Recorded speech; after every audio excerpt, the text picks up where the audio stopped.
शहादा शहरासाठी आज ऐतिहासिक क्षण आहे। संक्रांतीच्या शुभ मुहूर्तावर शहादा शहरातील नारायणपुरम तीर्थ या मंदिरात नारायण भगवंतांच्या मूर्तीची प्राण प्रतिष्ठापना होणार आहे। संत लोकेशानंद महाराजांच्या मार्गदर्शनात केरळ, तामिळनाडू आणि सिद्धपीठांचे आचार्य शास्त्रोक्त मंत्र पठण करणार आहेत।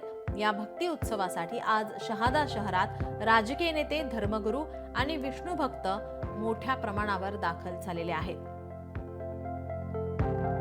तेथील आढावा घेतला आमच्या प्रतिनिधी पल्लवी प्रकाशकर यांनी। पाहूया। आज शहाद्यासाठी ऐतिहासिक क्षण ठरणार आहे।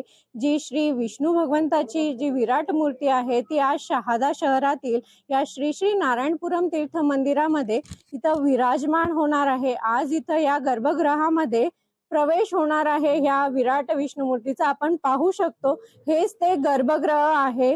भक्तांमध्ये खूप मोठा आनंद साजरा होत आहे।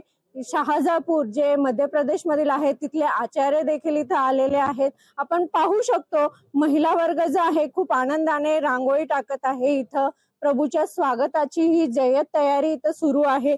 आपण पाहू शकतोय की महिला वर्ग, भाविक जे आहेत ते सगळे इथं आनंदाने प्रभूचा उत्सव साजरा करताना दिसून येत आहे। आज या शहादा परिसरामध्ये दिवाळीचं जे स्वरूप आलेलं आहे।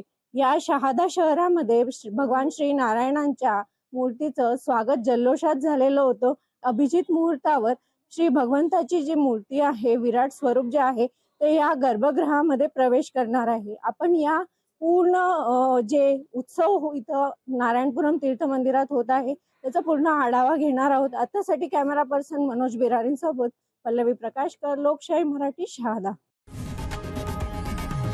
लोकशाही मराठी ऐका, पहा, जागरूक रहा।